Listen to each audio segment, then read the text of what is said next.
fantastic evening, afternoon, pre-noon, no matter where you are in the world. I'm Hassan Piker, and this is the HasanAbi broadcast coming to you live from sunny Los Angeles, California. Folks, we're live and alive, and I hope all the boys, girls, and MBs are having a fantastic one because today's a beautiful day. Today's a wonderful day. Today is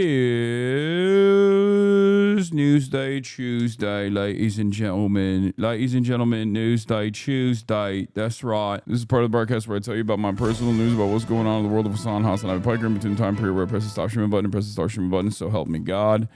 That's what I'm gonna do. What did I do? I actually, ironically enough, someone just sent me this to be like, yo, teach your nephew, coach your nephew. But this is what I've been doing. I just go on TikTok and I watch nephew, Riz Up, Kaide's sister, Sakura. And then I watch Extra Emily and Agent. Am I a shipper? I'm a filthy shipper, dude. I'm such a filthy little shipper.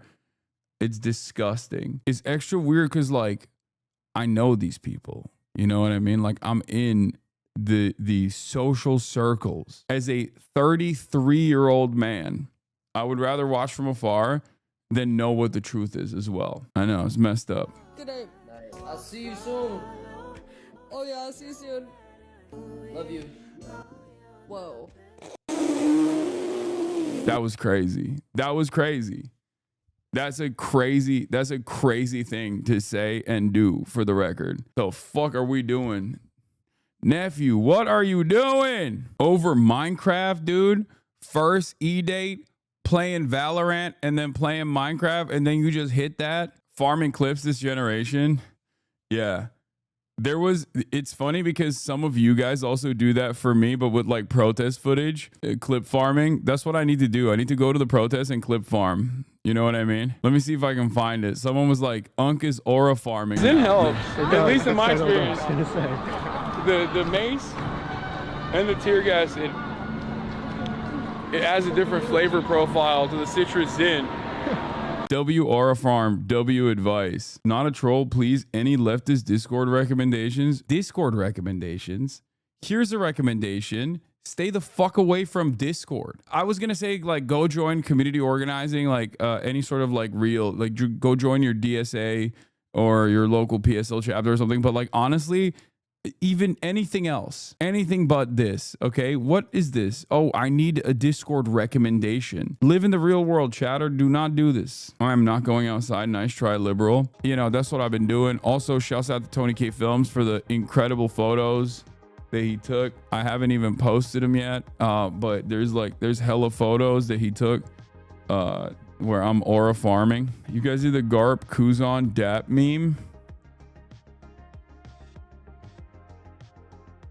Yeah, we did. Trump keeps threatening Iran. I don't know if he actually will do it. Like, I don't know. This morning, last night after I ended the broadcast, I was thinking, like, maybe it's just big talk. Maybe it's just big talk saying, like, America's going to join. America's going to join. But I don't know. I mean, I go back and forth. I go back and forth on it where I'm like, maybe this is just what is going on. He's just like doing the big talk. He's just not gonna do it. He's just saying he will, but who knows? Fucking taco law. I don't want to even entertain the taco shit when it comes to going to war with Iran and potentially kickstarting World War III. Like, I know we say like haha taco Trump, but like low key it's no, it's good. I hope he chickens out of this. This is good for the entire planet. He chickens out of this. This is good for the planet. All right. We don't want this. We don't want this shit. Nobody wants this shit. You don't want this shit. Let's be real. Yeah. Don't say Trump always chickens out. What are you, Chuck Schumer? Chuck Schumer is like, Mr. President, if you don't tell us if you're doing a side deal with Iran to not bomb them, that's kind of lame. What are you, gay? Well, Taco Trump. I hate this shit. I hate it. Why would Trump sending troops to Iran trigger World War III? World War III is where battle lines are defined in one pole of the world, one plank of the world being China and the other one being America. Clearly, all of the Western liberal nations are on board with American dominance and the continuation of American dominance. They like it. They totally are on board with it. They want it. They also are very bloodthirsty. Shouts out to the fucking Germans, especially. Germans are baying for blood. It feels like I would have never thought in my lifetime that I would see the Germans that post World War II that like seemingly were pacified. They were like polite versions of the Nazis that they used to be. Turn around and start talking about in the lamest and nerdiest ways, like we must immediately go into war with Iran. Yeah, this is very important. This is the most important thing. Also, we hate that there are so many refugees in our country as a consequence of America's destabilization in the region. But also, we love the blood. We love the bloodshed. I'm Israel Chai. Yeah, I love the bloodshed. I want the murder. I want the murders. We need the murders. We love it. We love it. I love being the liberal and doing the murders all over, yeah.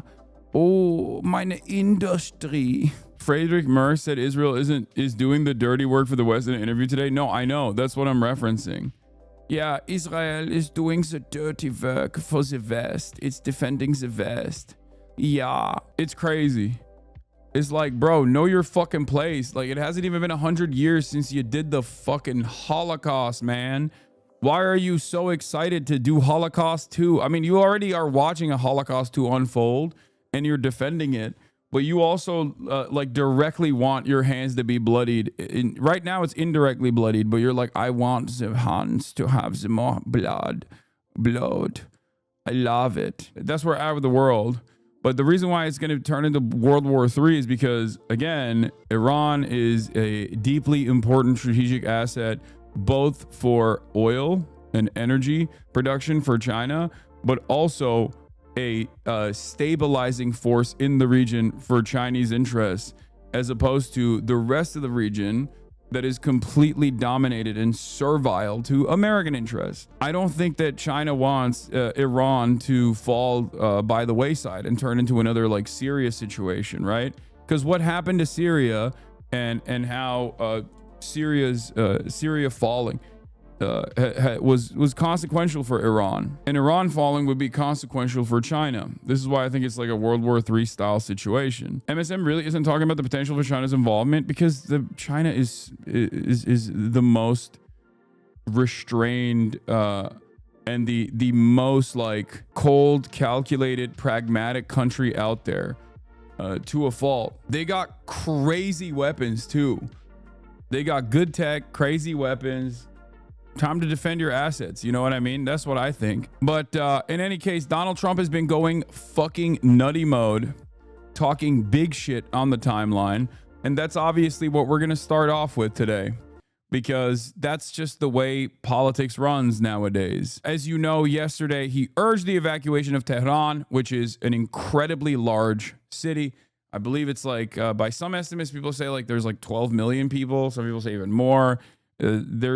In the greater metropolitan area, there's like at least 9 million people. You are not going to be able to evacuate 9 million, 15 million in the metro area. You're just not going to be able to do that. And people have been locked in. Some people have already started moving out of Tehran, and there's nowhere to really go, because where are you supposed to go? They don't have gas. Israel hit the largest oil depot in Tehran already. So people are having a hard time getting gas, and people are having a hard time leaving the city to begin with. And Donald Trump is over here making threats like he's going to assassinate every single person. Like they're just going to drop a nuke on Tehran or something. It's so psychotic. It's so insane. Like Americans, we do not understand this feeling. We will never understand this feeling, because there is no force as powerful. Like there's no force on the planet that can threaten us in the same exact way.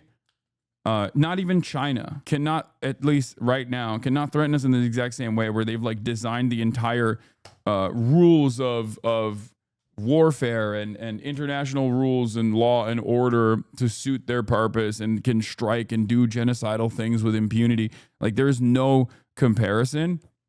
Which is why we can't comprehend what it's like to have like normal people have no say in what happens in their own lives. Something that Donald Trump might be saying simply because he thinks it gives him an upper hand in this negotiations process is ultimately so consequential for millions of people.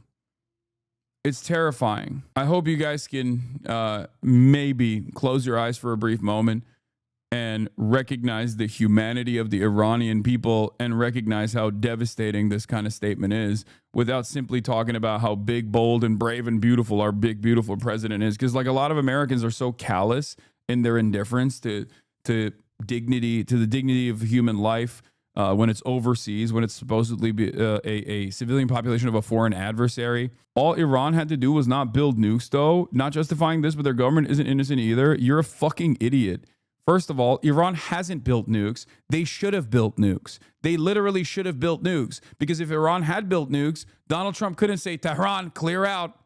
So ironically, it is actually the government's incompetence, I would say, that has caused them to try and play ball with America and play ball with the Western world over and over again, as the Western world has fucking slapped them around. Can Donald Trump tweet out, Moscow, clear out? No, obviously not. And Moscow and Russia has done a metric ton of damage to Ukraine. So why can't Donald Trump say, hey, Kremlin, clear out? Why can't they say, hey, DPRK, clear out? Pyongyang, clear out. Why can't they say that? Oh, that's right, because they have nukes. That's it. You gotta have nukes. If you want to have sovereignty outside of the sphere of NATO influence, outside the sphere, the protective banner of the West. And by the way, ironically, when you are in the NATO protective banner, you don't have any sovereignty. Look at Turkey. It actually is an issue for Iran that they don't have nukes. They should have. They should have. If they did, the region would be more stable. Yeah, they have no nukes. They've been 3 years away for 35 years because they're not building them. Anyone who's buying this narrative is either politically illiterate or one of the new age conservative Zoomers too young to know the history. I know. Iran has been 3 seconds to midnight on the nuke stuff for the past 35 years, chatters. If they wanted to make them, they could have. You think the DPRK, the Democratic People's Republic of Korea, were able to literally withstand a famine in the process, like one of the most devastating famines of all time, and then at the same time develop a nuclear program and engage in the enrichment of uranium before Iran could? Do you know how connected Iran is to the rest of the world as opposed to the DPRK? Do you know how, Iran has colleges, academics, people that actually, regardless of the government being treated as a foreign adversary, people, free travel all around the world, espionage capabilities. If Iran wanted to make nukes, they would have made them by now. And honestly, they probably should have made them by now. I think a lot of people are maybe too young or too oblivious to the reality of how this like nuclear proliferation conversation has gone on. When a country, I joke, there's the HasanAbi Doctrine, but it's a joke, but it's also real. What do I always say? For nation building, the HasanAbi Doctrine for nation building. We joke, we fucking present it as a meme, but like it's real. Rule number 1, get nukes. Rule number 2, never give up the nukes. Rule number 3, if Western powers claim you have nukes, drop everything and get nukes immediately. Because once they say you have nukes, even if you don't have them, if you don't ever get them, that means they're just going to destroy you. Ukraine is a great example of a country that gave up its nukes. Look at what's going on with Ukraine. Libya is a country that cast aside any sort of like ambition for nuclear proliferation, and America still claimed that they had nukes, and they didn't. And look at Libya now. Iraq, WMDs. Oh, they have yellow cake, enriched uranium, WMDs. We have to go in and we have to check it out. Iraq didn't have nukes. I say this as someone who is an advocate for denuclearization universally. I mean, nuclear power as an energy grid is fine. You guys have bullied me too much, and that's okay. I'm on board with nuclear power plants. But as far as like nuclear weapons goes, I'm anti-nuke. I think no one should have nukes.